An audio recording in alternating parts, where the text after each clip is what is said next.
Y el nombre que originalmente se le dio al Apocalipsis es revelaciones, porque nos da unas revelaciones de cosas que pasaron, de cosas que están pasando y de cosas que van a suceder. Entonces nosotros quedamos ahora, vamos a estudiar el libro del Apocalipsis, el capítulo 12. Se titula La mujer y el dragón. Vamos a ver las enseñanzas que tiene este capítulo 12 de Apocalipsis, que se titula La mujer y el dragón. ¿Qué representa la mujer? ¿Qué representa el dragón? ¿Qué representa ese hijo del que está embarazada la mujer? Vamos a mirar con la palabra de Dios lo que significa esto. Me acompaña por favor en el libro de Apocalipsis capítulo 12. Amén. Dice el verso 1: apareció en el cielo una señal, una mujer vestida del sol con la luna debajo de sus pies y sobre su cabeza una corona de 12 estrellas. Y el verso 2 dice: y estando encinta, clamaba con dolores de parto, en angustia del alumbramiento. Nos está hablando aquí la Biblia de una mujer embarazada, una mujer preñada, una mujer encinta. ¿Qué representa la mujer encinta? Bueno, hay muchas doctrinas que hablan sobre qué representa esta mujer que tenía la luna debajo de sus pies y tiene una corona de 12 estrellas. Alguna doctrina dice que esta representa a una virgen y ponen la luna debajo de sus pies y muestran a la Virgen y la corona de estrellas. Pero vamos a ver si la Biblia confirma eso que dice una doctrina. Hay otra doctrina que dice que esa mujer representa al pueblo judío, la promesa de Dios por medio de la tribu de Judá. Ahora, miremos que aquí dice la Biblia que esa mujer tenía 12 estrellas sobre su cabeza. Precisamente las 12 estrellas son 12 tribus, las 12 tribus que pertenecen de los judíos de Israel. Sí, gracias, hermano. Pero exactamente vemos que eso está en corroboración o está en concordancia con Génesis capítulo 37, verso 9. Por favor, me acompañan. Génesis 37, verso 9.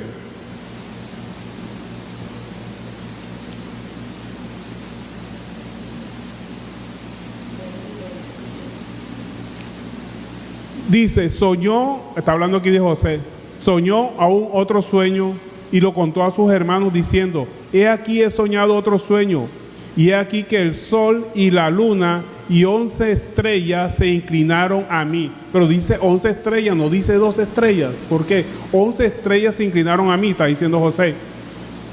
¿Sí? También habla del sol y la luna y las 11 estrellas inclinadas hacia él.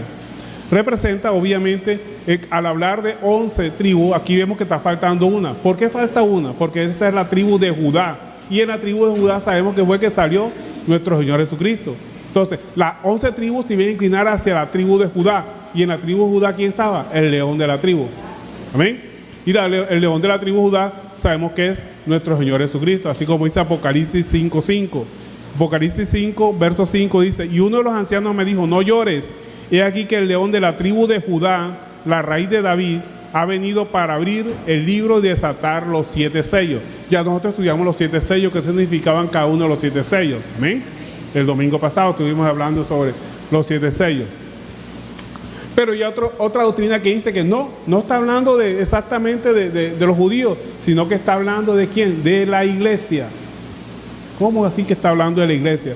Que está hablando de Jesús, que esa mujer preñada es la iglesia cuando ha recibido la doctrina cristiana y tiene dentro de su vientre, dentro de su conocimiento, dentro de su mente, a nuestro Señor Jesucristo, que va a alumbrar ella.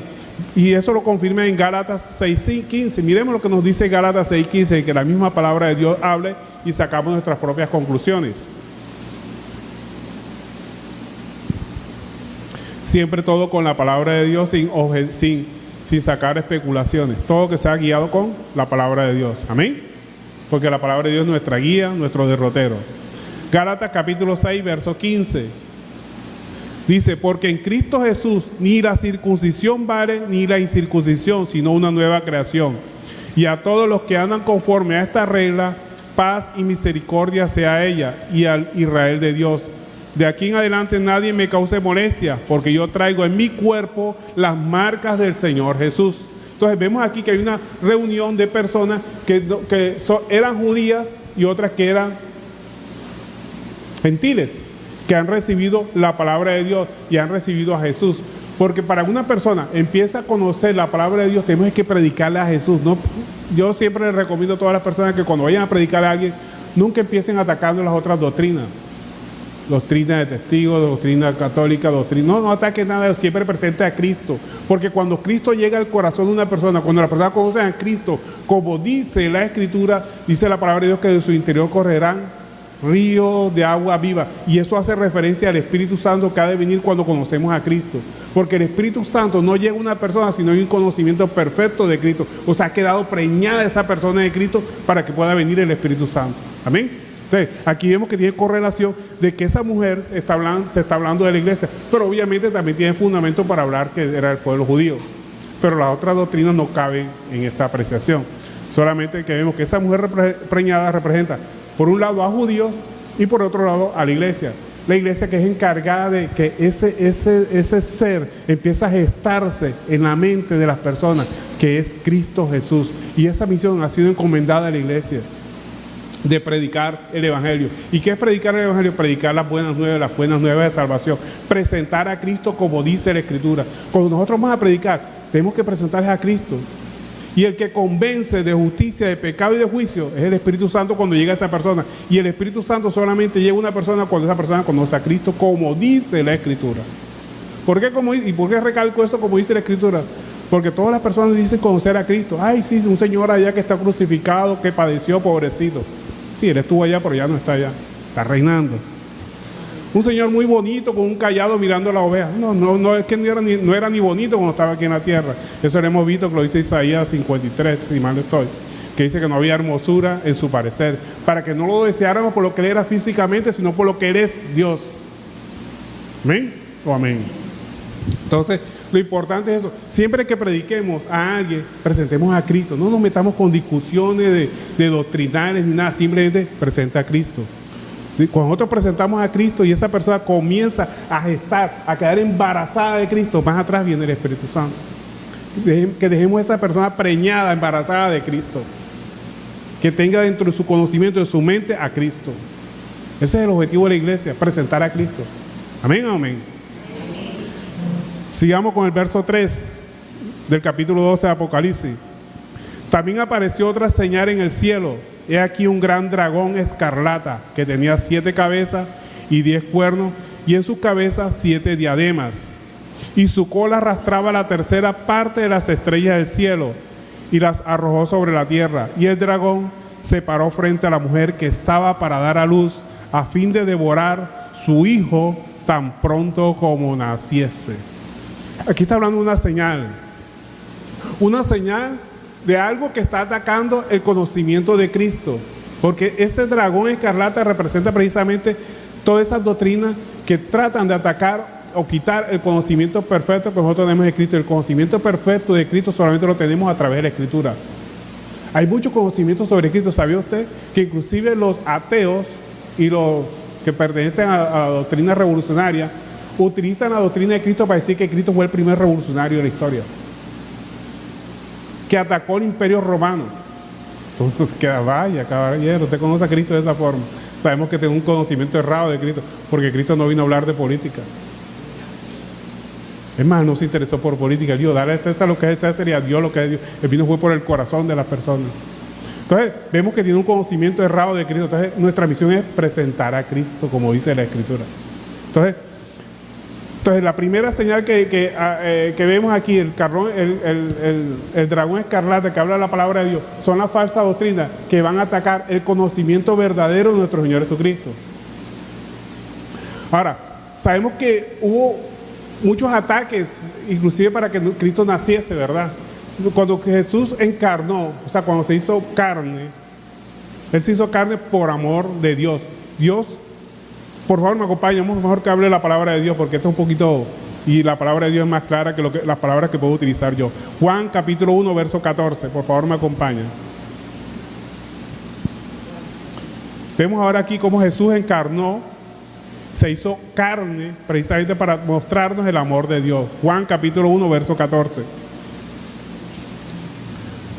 Dice, y aquel verbo fue hecho carne y habitó entre nosotros, y vimos su gloria, gloria como el unigénito del Padre, lleno de gracia y de verdad. El amor del Padre se manifestó en que nos entregó a su Hijo para que todo aquel que Él crea no se pierda, mas tenga vida eterna, ¿verdad? Entonces Él se hizo carne, Jesús se hizo carne para que lo conocieran físicamente. Pero el objetivo era que nosotros podemos cumplir la ley de Dios y que la ley de Dios no se escapa de cualquier persona que la pueda cumplir. Es lo que nos trata de decir. Pero cuando nuestro Señor Jesucristo nació, hubo ataques de ese dragón escarlata. ¿Cómo se manifestó ese dragón escarlata? Con Herodes, que intentó matarlo. ¿Sí? Intentó matarlo. Como dice Mateo 2:13, por favor me acompañan. Mateo capítulo 2, verso 13. Perdón que los mande a buscar muchas citas, pero cuando predicamos nos gusta fundamentar con la palabra de Dios todo lo que aquí se dice. Mateo capítulo 2, verso 13. Dice, después que partieron ellos, he aquí un ángel del Señor apareció en sueños a José y dijo, levántate y toma al niño y a su madre y huye a Egipto y permanece allá hasta que yo te diga. Porque acontecerá que Herodes buscará al niño para matarlo. O sea, Dios mandó sus ángeles para proteger a Jesús, para que ese dragón escarlata no lo atacara, no lo matara, hasta que no cumpliera su propósito. ¿Y cuál era el propósito de él? Era morir en la cruz del Calvario. ¿Sí? Entonces, estaba preservándolo para que cumpliera el objetivo. Ahora, ese dragón escarlata también ataca a la iglesia. Esa figura del dragón escarlata también la podemos ver ahora mismo representada. ¿Cómo la vemos? En la iglesia, ese dragón escarlata ataca al Jesús ya no carnalmente, en el caso de Herodes que atacó a Jesús carnalmente. Ahora vemos un ataque espiritual que se le hace a la iglesia.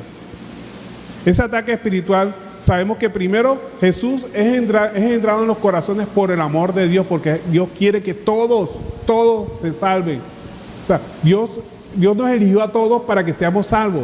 Pero eso no depende de Él. El plan de salvación está hecho, depende de cada uno que siga el plan de salvación. Ya Dios hizo su plan de salvación, nos toca a nosotros obedecerlo. Y nos toca también, los que conocemos la palabra de Dios, nuestra misión es llevar ese plan de salvación a otras personas. Que a veces decimos, parece que esa persona no me va a creer, que no me cree, nuestra misión no es convencer, nuestra misión es predicar. El que convence es el Espíritu Santo. Él es el que convence de justicia, de pecado y de juicio. Nosotros no convencemos a nadie. Entonces, en la iglesia Jesús nace espiritualmente por amor a Dios. Miremos que Jesús fue encarnado o se hizo carne, fue por amor de Dios. El amor de Dios se manifestó en poner a su Hijo Jesucristo en carne. Y nosotros, por amor a Dios, quedamos preñados o embarazados de nuestro Señor Jesucristo. Entonces empezamos a tener el conocimiento de Dios. Todo por amor. Si usted no empieza a amar a Cristo, usted no puede tener el conocimiento verdadero de la palabra de Dios. Así nos lo dice Juan 14:23, donde dice, respondió Jesús y le dijo, el que me ama a mí, o sea, tenemos que amar a Jesús, el que me ama a mí, mi palabra guardará y mi Padre la amará y veremos a Él y haremos morada con Él. O sea, para que Cristo y el Espíritu Santo habiten en nosotros, tenemos que amarlo a Él. O sea, todo se da por amor. Así como el Padre por amor entregó a su Hijo, nosotros por amor conocemos a Cristo y podemos guardar la palabra de Dios, pero todo por amor. No por terror, porque a veces personas dicen, que yo no me quiero ir para el infierno y voy a obedecer la palabra de Dios. No, si usted lo hace por este lado, va mal. Todo lo tenemos que hacer por amor. Así como Dios entregó a su Hijo Jesucristo por amor para que nosotros no faltar. Pero hay un problema. Que cuando la persona conoce a Cristo y no sigue profundizando en la palabra de Dios, ese conocimiento sutil o superficial va a desaparecer, porque va a venir ese dragón escarlata y se lo va a atacar, se lo va a quitar, las falsas doctrinas. Esa falsa doctrina se fundamenta en ¿qué? En falta de entendimiento de la palabra de Dios. Cuando estamos estudiando la palabra de Dios, tenemos que pedir al Espíritu Santo que nos lo revele, qué es lo que quiere decir la palabra de Dios. Tenemos que profundizar mucho más allá. Y si usted no entiende la palabra de Dios, mire, la Biblia es el único libro, el único, que cuando usted lo está leyendo tiene el autor al lado. Pídale sabiduría al Señor y Él se la va a dar, pero pídale.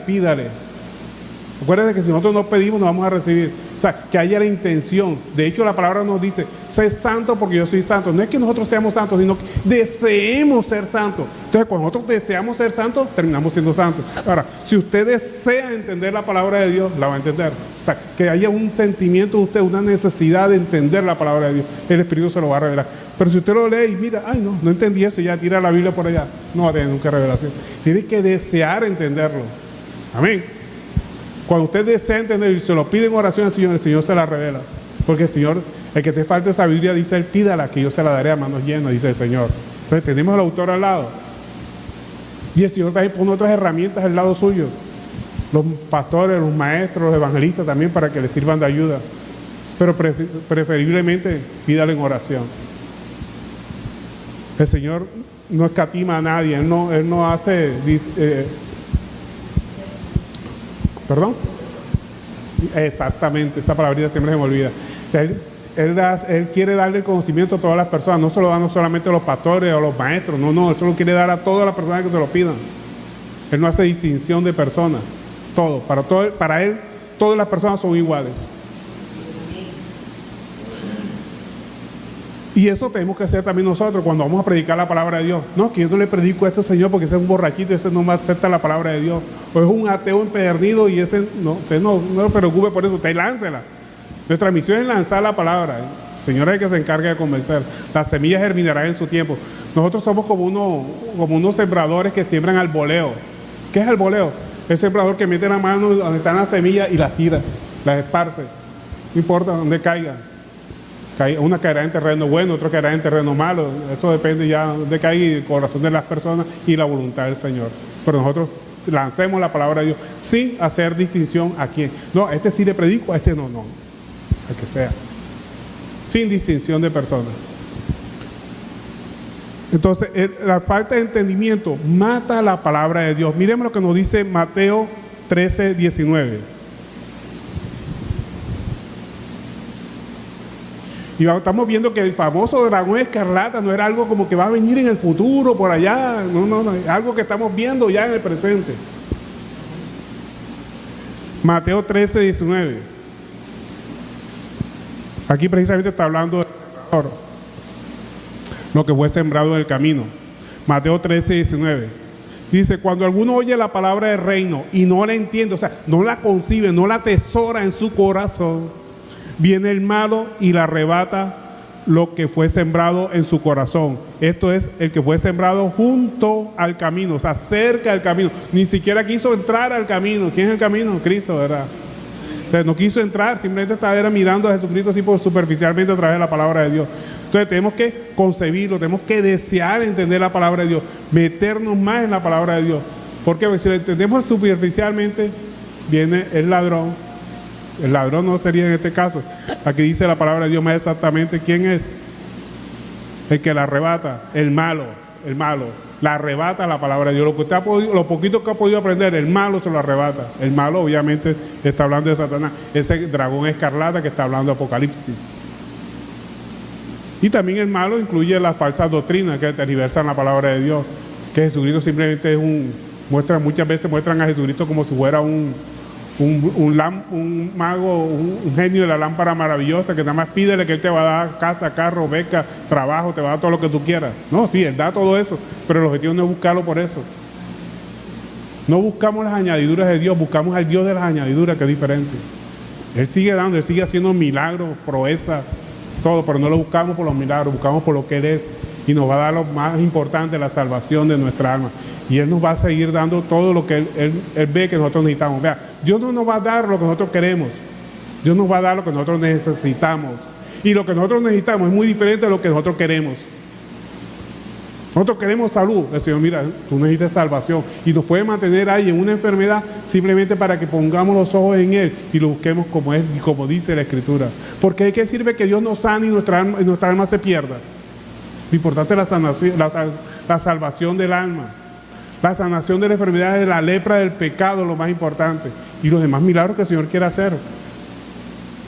Porque Jesucristo es el mismo ayer, hoy y por los siglos. Y sigue haciendo los mismos milagros que hacía antes, inclusive hasta mayores. Pero eso no depende de nosotros, depende de la voluntad de Él. De nosotros depende seguirlo a Él como dice la Escritura. Amén.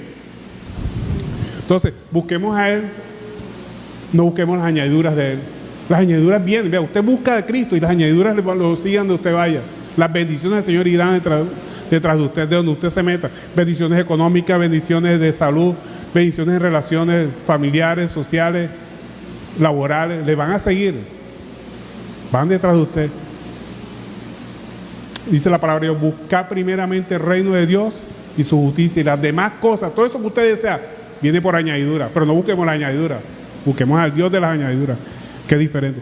Dios nos quiere dar las cosas que nosotros necesitamos, no las que queremos, porque muchas cosas las que queremos nos van a hacer mal a nosotros. ¿Sabía usted eso? Hay cosas que queremos que nos pueden hacer mal a nosotros, y el Señor es el que sabe qué cosas nos puede dar que nos van a servir para nosotros. Como un niño que le pide al padre, que es multimillonario, le pide un Mercedes-Benz, y el padre dice, no te lo puedo dar porque te puedes matar en él.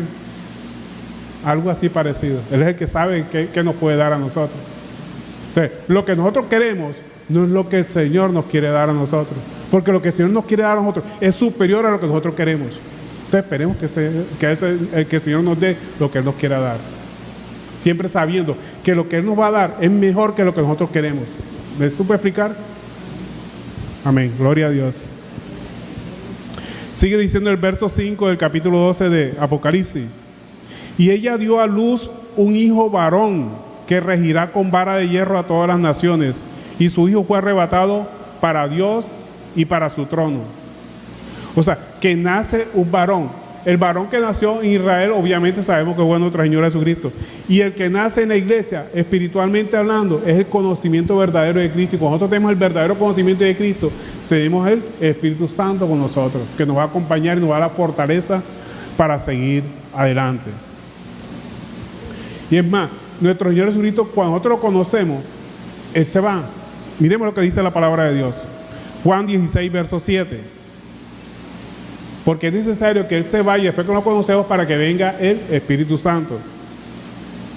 Juan capítulo 16, verso 7.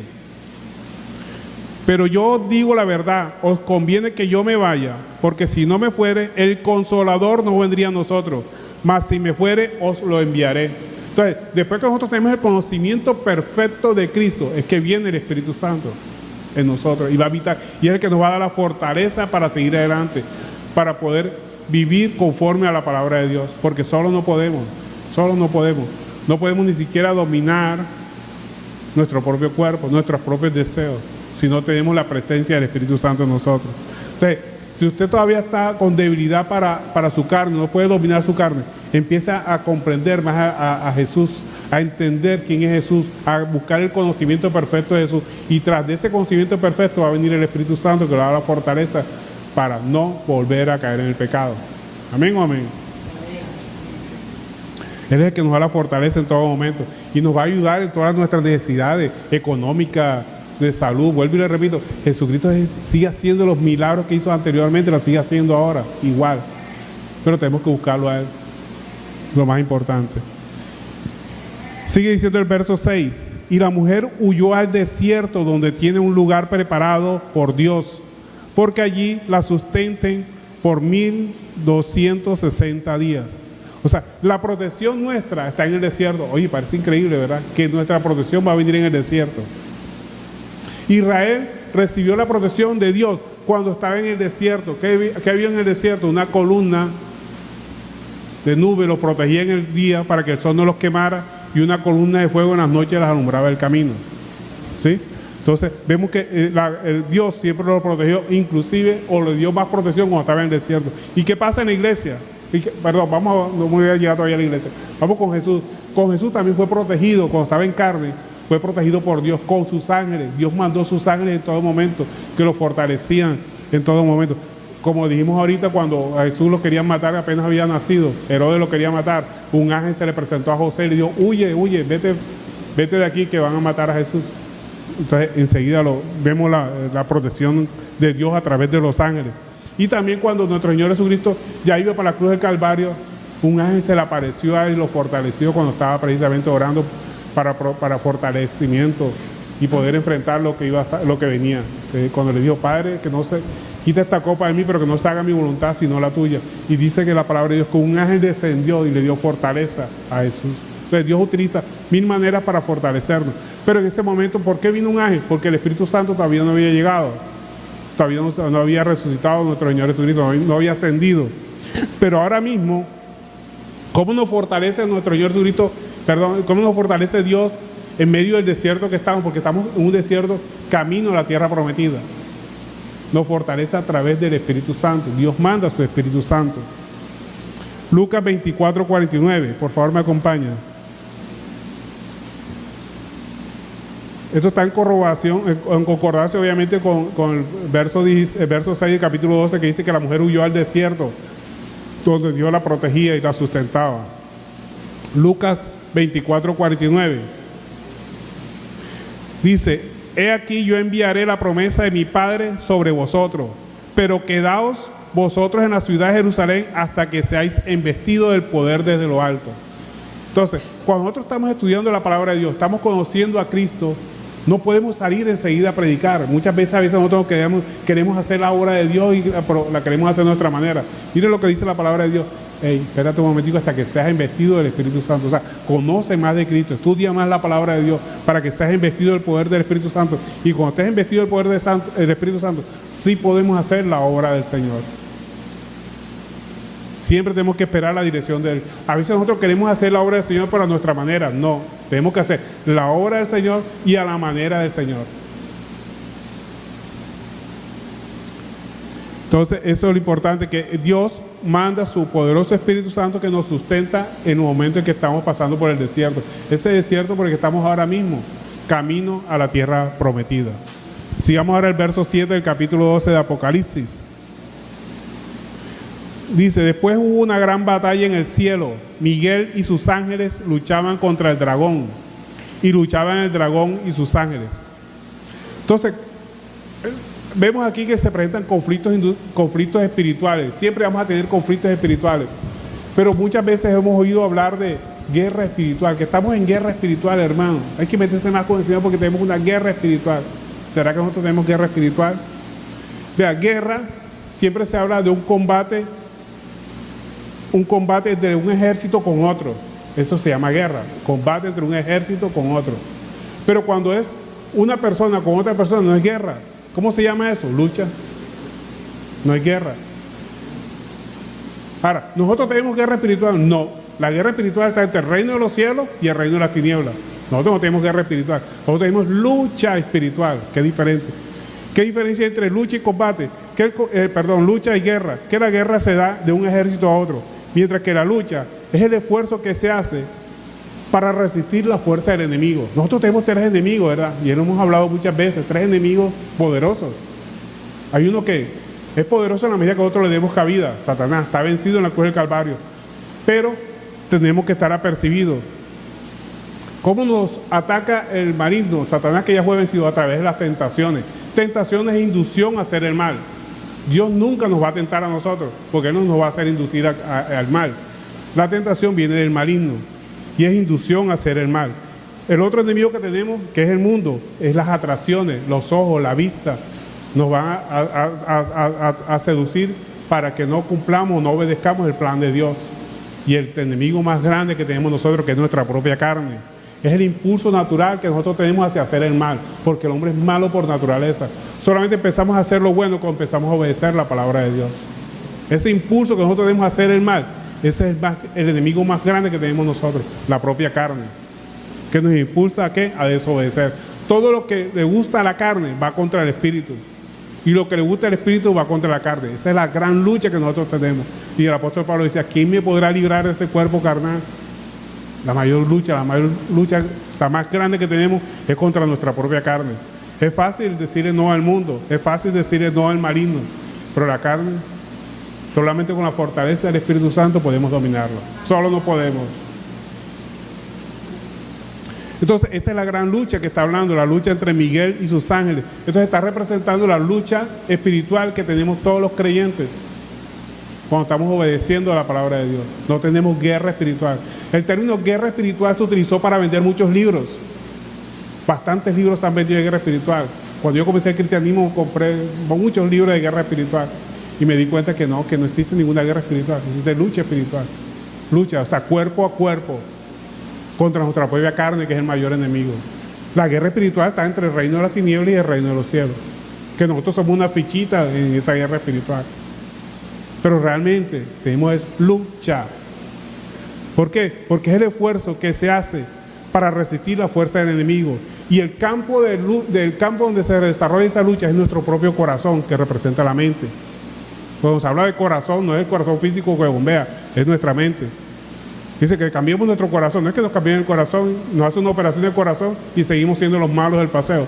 Es que cambiemos nuestra manera de pensar. Solamente cambiando nuestra manera de pensar conforme a la palabra de Dios, cambiamos nuestra manera de actuar.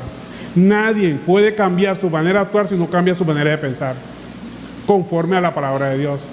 Hay personas que oran y le dicen al Señor, Señor, cámbiame. El Señor nunca te va a cambiar. Te da la palabra de Dios para que tú cambies conforme a la palabra, porque Él nos da libre albedrío para que nosotros decidamos. Si él puede cambiarnos, Él puede hacer así si nosotros empezamos a obedecer la palabra de Dios. No, Él puede hacerlo, pero Él no lo quiere hacer. Él quiere que nosotros lo obedezcamos por amor. No porque Él intervenga en nuestra manera de pensar. Nosotros somos los que tenemos que ajustar nuestro comportamiento a la palabra de Dios. La sangre de Cristo nos limpia nuestros pensamientos, nuestra mala manera de pensar, para que podamos actuar conforme a la palabra de Dios. En otras palabras, la sangre de Cristo nos borra el chip, hablando de tecnología, nos borra el chip de esa información que teníamos y podemos aceptar lo que dice la palabra de Dios. Amén. Entonces, la palabra de Dios nos limpia de esa manera mala que teníamos de pensar, para que podamos entender la palabra de Dios. Pero Él nos dice, aquí está la palabra de Dios, cambia tú conforme a mi palabra. Él nos ayuda, sí, Él nos da fortaleza, pues en su poderoso Espíritu Santo nos ayuda para no caer en tentaciones, para no ceder a las tentaciones del mundo y poder dominar el impulso natural de la carne a satisfacer su propio deseo contrario a la voluntad de Dios. Porque queremos muchas veces satisfacer nuestros deseos contrarios a la palabra de Dios. Los jóvenes quieren satisfacer sus necesidades contrariando la palabra de Dios. No esperan su momento. Entonces tenemos que dominar ese impulso natural solamente con el Espíritu Santo. Entonces lo importante es eso, que entendamos que tenemos lucha espiritual y no guerra espiritual. Amén. Sigamos con el verso 8 del capítulo 12 de Apocalipsis. Dice, pero no prevalecieron ni se halló lugar para ellos en el cielo. Y fue lanzado fuera el gran dragón, la serpiente antigua, que se llama Diablo y Satanás, el cual engaña al mundo entero.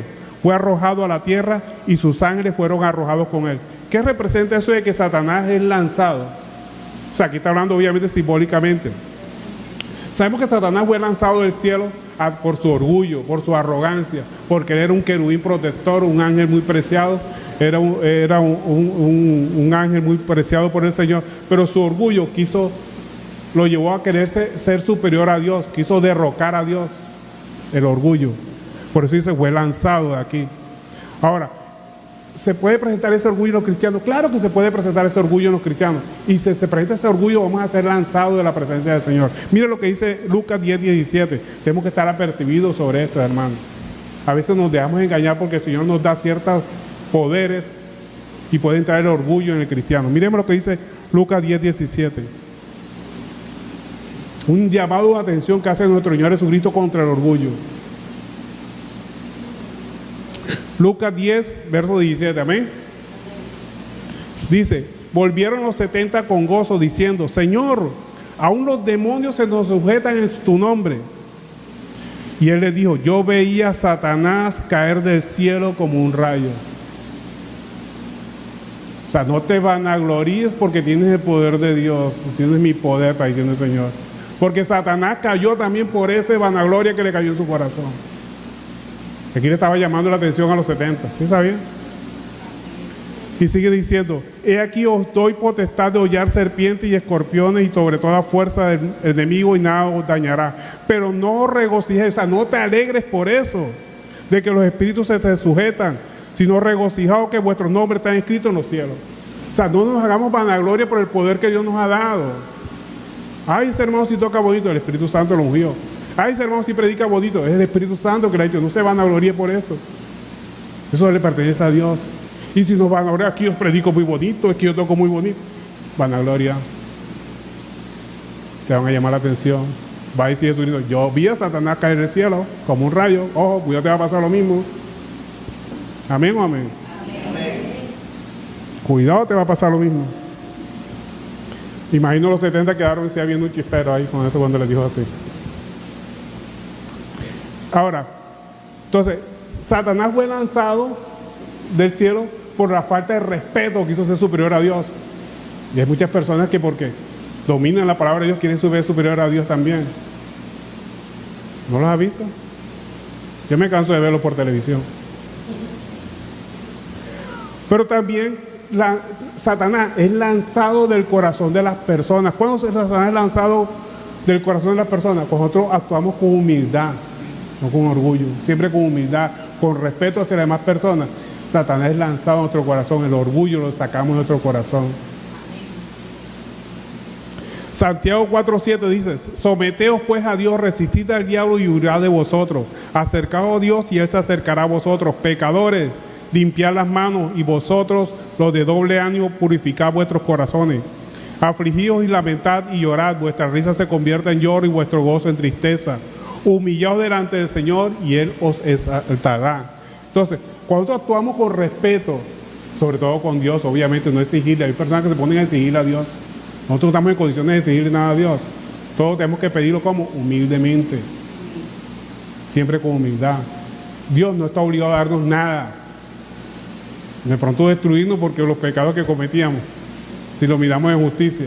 Pero Él, su misericordia es tan grande que no quiere que nadie se pierda. Él quiere que todos lleguen al arrepentimiento. Él quería que inclusive hasta que Judas se arrepintiera, le dio el pan, le mojó el pan con el vino en la Santa Cena, diciéndole, arrepiéntete de lo que vas a hacer. Pero no dependía de él. Judas decidió. Él quiere que todos se salven, todos lleguen a la obediencia a la palabra de Dios y puedan obtener la salvación. La palabra de Dios nos dice que nada hagamos por contienda, por vanagloria, todo lo hagamos por humildad. A veces confundimos los ministerios que Dios nos da y nos viene la vanagloria. Cuidado, nos puede pasar como Satanás. Por eso decía Jesucristo, yo veía a Satanás caer del cielo, cuidado, te va a pasar lo mismo. Entonces, Satanás es lanzado del corazón de las personas cuando esas personas empiezan a obedecer, a ser humildes. No porque yo les diga, en el nombre de Jesús te va Satanás de este cuerpo. No. Sí es cierto que la Biblia dice, en mi nombre echarán fuera demonios. Pero no está hablando de los demonios de otra persona, está hablando de los demonios que tiene la persona cuando obedece la palabra de Dios. ¿Qué tenemos que hacer con una persona que está endemoniada? Predicarle la palabra de Dios para que obedezca la palabra de Dios. Y cuando ella lo obedece, los demonios van a ser expulsados. Vuelvo y repito lo que dije una vez pasada. Si Dios me da la facultad a mí de expulsar los demonios de otra persona con mi imposición de manos, yo le puedo estar haciendo un mal. ¿Por qué un mal? Porque si esa persona sigue pecando y ella no se ha arrepentido y vuelve a pecar, por cada demonio que sale le van a venir 7 peores. Termino haciéndole un mal. Entonces, ¿qué tengo que hacerle yo? Es predicarle la palabra de Dios para que se arrepienta, para que su corazón se vuelva contrito, humillado ante la presencia del Señor, obedezca la palabra de Dios y con su obediencia Él mismo va a expulsar los demonios de su vida.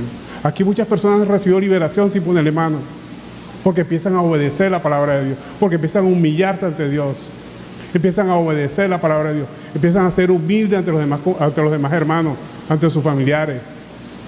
Se les quita la arrogancia a través de la obediencia a la palabra de Dios. Y eso da liberación. La palabra de Dios dice, someteos a mí, dice el Señor, someteos a mí. Y Satanás huye, se va en bombas. No tiene que venir un predicador a ponerte la mano para que se vayan los demonios. No. Esa es una falacia que se ha metido en las iglesias. Los demonios se van con la obediencia. Enseñemos a las personas a obedecer la palabra de Dios y serán libres. Miremos lo que dice Santiago 4:7, dice, someteos pues a Dios, resistid al diablo y huirá de vosotros. No dice, llama al hermano para que te pongan las manos y te haga liberación. Eso lo podía hacer Jesucristo y los apóstoles estaban investidos para eso. Nosotros no. La investidura que nosotros tenemos es para predicar la palabra de Dios. Las personas son libres con la obediencia. ¿Qué tenemos que hacer ante un demoniado que está gritando? Espera que se calme. Y cuando se calme, predicarle la palabra de Dios. Pero ¿qué pasa? Están predicando la palabra de Dios, sale un endemoniado, se robó el show. No dejan a la persona de predicar porque le caen 10 hermanos alrededor para hacer la liberación. Y se dañó la predicación. Gol de Satanás. ¿O no?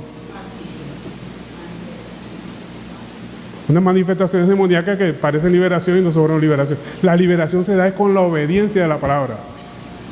No porque yo le ponga la mano a alguien. Ni yo le puedo transmitir el Espíritu Santo a alguien. No. El Espíritu Santo solamente habita en el templo santo. Recibe el poder de Dios. No. Yo le puedo llevar a que obedezca la palabra de Dios, que es diferente. Sigamos con el verso 10 del capítulo 12 de Apocalipsis.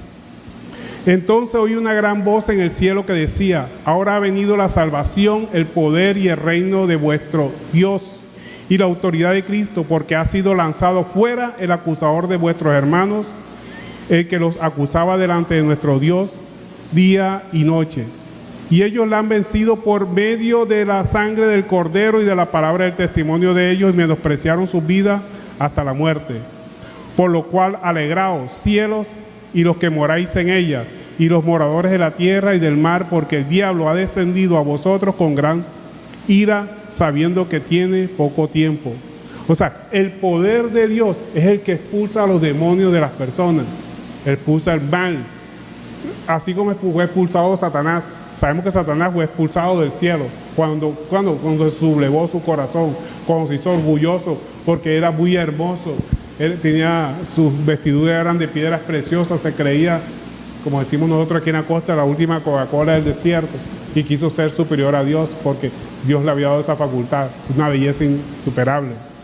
Entonces, cuando Satanás se sublevó contra Dios, fue lanzado del cielo. El orgullo hace que nosotros salgamos de la presencia de Dios. Ezequiel 28:14, por favor me acompaña. Precisamente aquí nos relata cuando Satanás fue lanzado del cielo porque se sublevó contra Dios.